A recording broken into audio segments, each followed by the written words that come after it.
What's up, guys? Welcome back to another video. Join me as I dive in to uncover God's secret escape plan hidden in the golden lampstand. Can I figure it out? See, guys, the golden lampstand, also known as the menorah, is an ancient Jewish symbol that has been shrouded in mystery and in intrigue. Its significance extends beyond its physical presence, as it's said to hold hidden messages and secrets that can reveal God's plan. That's what we're going to be diving into in Exodus chapter 37, verses 17 to 24. And without further ado, let's get started. Let's have a quick prayer. Heavenly Father, thank you for having us have this Bible study here today. Continue to guide us along the right path, bringing honor and glory to your name.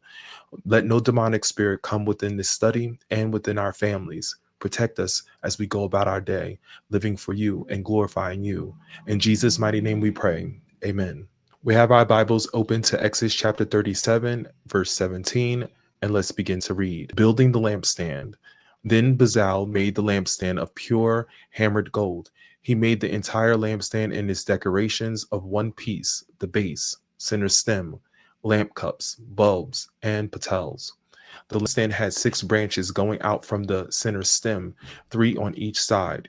Each of the 6 branches had 3 lamp cups shaped like almond blossoms, complete with buds and petals.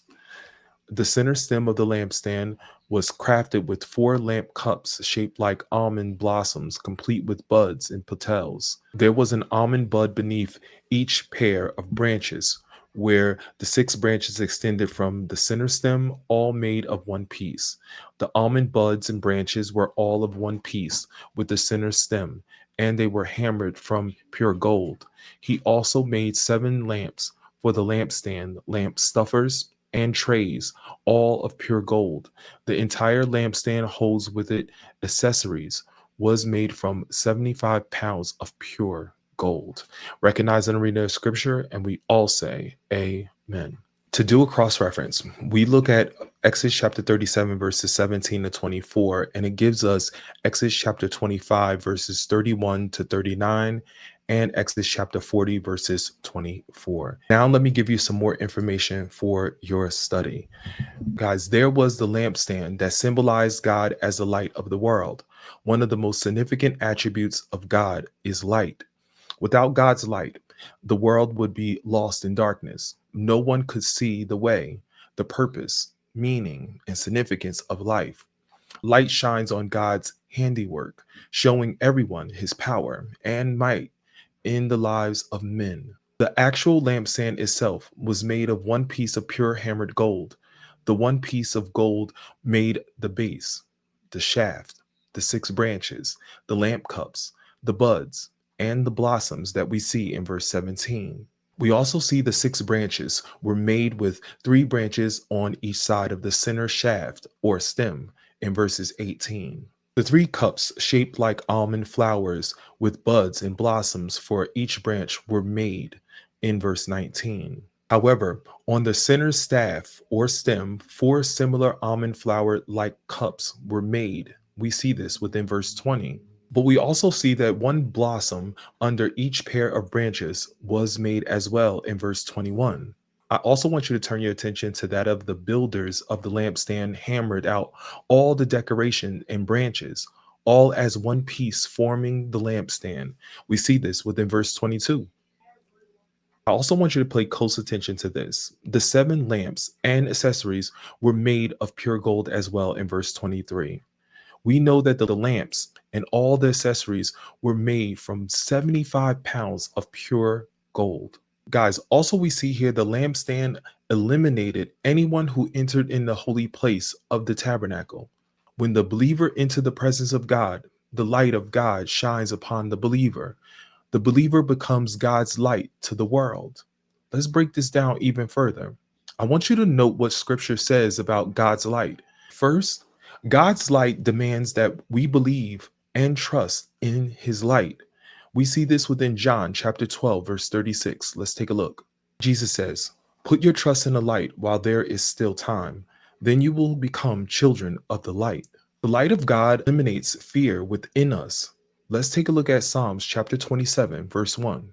"The Lord is my light and my salvation. So why should I be afraid? The Lord is my fortress, protecting me from danger. So why should I tremble? Fear is a dark shadow that envelops us and ultimately imprisons us within ourselves. Everyone has been a prisoner of fear at some point in their lives. At one time or another, fear of rejection, misunderstanding, uncertainty, sickness, and even death. But we can conquer fear by trusting in the Lord who brings us salvation. If we want to dispel the darkness of fear, let us remember with the Psalms writers that the Lord is my light and my salvation. We also see that God's light shows us the way even when darkness is all around us. Let's take a look at Micah chapter 7, verse 8. Do not gloat over me, my enemies, for though I fall, I will rise again. Though I sit in darkness, the Lord will be my light. We also must understand that God's light demands that we work for God while we can.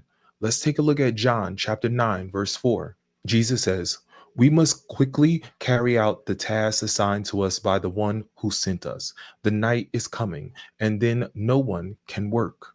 Believers must understand that God's light will never burn out, it lasts forever. Let's take a look at Isaiah chapter 60, verse 20. Your sun will never set, your moon will not go down, for the Lord will be your everlasting light.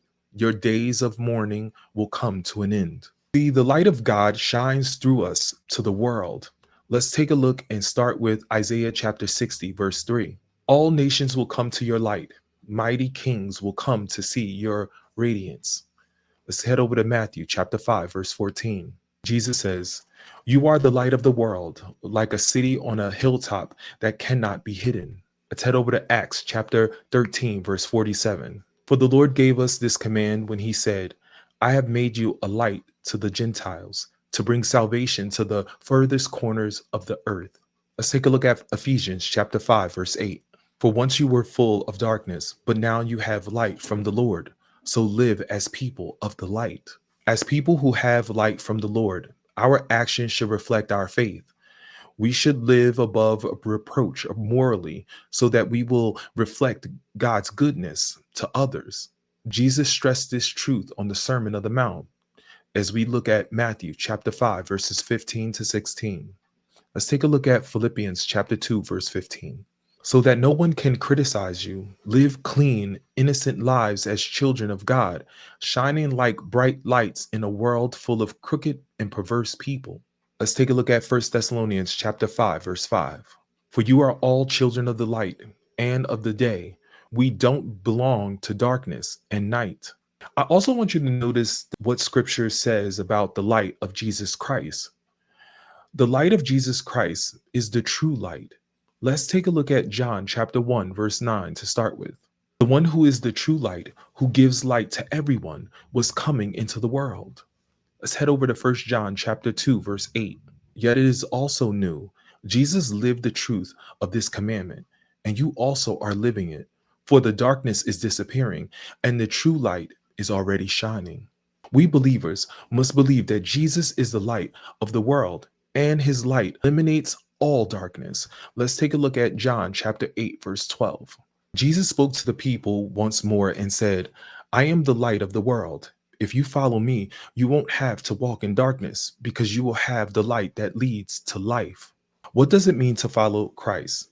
As a soldier follows the captain, we should follow Christ Jesus, our commander. As a slave follow his master, so we should follow Jesus Christ, our Lord. As we follow the advice of trusted counselors, so we should follow Jesus' command to us in Scripture. As we follow the laws of our nations, we also should follow the laws of the kingdom of heaven. The light of Jesus Christ gives life to men. Let's take a look at John chapter 1, verse 4. The word gave life to everyone that was created, and his life brought light to everyone.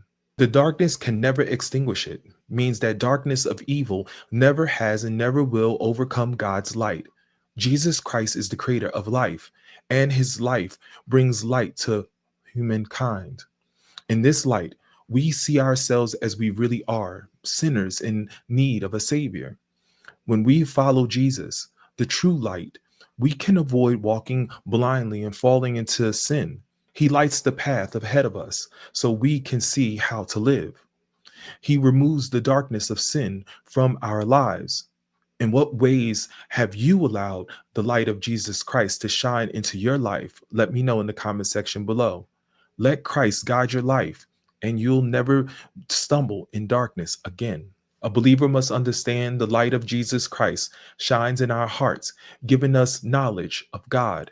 Let's take a look at 2 Corinthians chapter 4, verse 6. For God, who said, "Let there be light in the darkness," has made this light shine in our hearts so we can know the glory of God that is seen in the face of Jesus Christ. We must understand the light of Jesus Christ gives light to those who live in darkness, to those who live in the shadows of death. Let's take a look at Luke chapter 1, verse 79.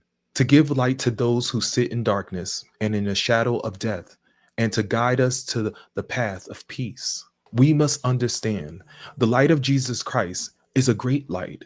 Let's take a look at Matthew chapter 4, verse 16. The people who sat in darkness have seen great light, and for those who live in the land where death casts its shadow, at a light is shined. And we will see one day the light of Jesus Christ will illuminate the new Jerusalem. Let's take a look at Revelations chapter 21, verse 23. And the city has no need of sun or moon, for the glory of God illuminates the city, and the Lamb is its light. See, guys, the golden lampstand originates from a biblical book of Exodus that we're studying, where God instructs Moses to build a lampstand with gold with 7 branches. This sacred object was placed in the tabernacle, a portable place of worship used by the Israelites during the wilderness wandering. The lampstand is often seen as a symbol of light, guidance, and divine presence. Let's break down the symbolism of the golden lampstand. See, the light represents and often associated with spiritual guidance and illumination. The lampstand's 7 branches are believed to represent the 7 days of the week, the 7 chakras, or the 7 virtues. It's designed with 3 branches on each side and 1 in the center. Is thought to symbolize the harmony and the balance that comes from unity.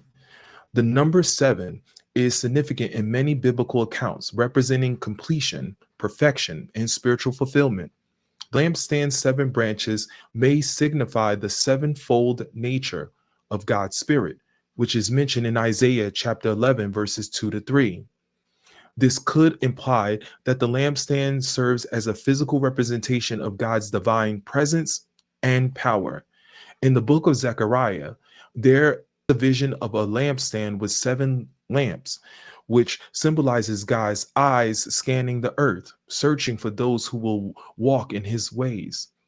This imagery could suggest that the golden lampstand serves as a beacon guiding people towards God's plan. See, the design of the lampstand, which its central branches and surrounding branches, may represent the way God's plan encompasses and connects all aspects of life. The lampstand's presence in the tabernacle signifies the Israelites' reliance on God's guidance and provision. Some may interpret the golden lampstand as simply as a decorative object or a symbol of Jewish tradition. However, I believe that its significance runs deeper, representing a divine message of hope, guidance, and redemption. In conclusion, the golden lampstand holds a profound message about God's plan and our place within it. Its symbolism of light, unity, and spiritual fulfillment serves as a powerful reminder of God's presence in our lives, even today. If you've been inspired by this exploration of the golden lampstand, share your thoughts in the comment section below.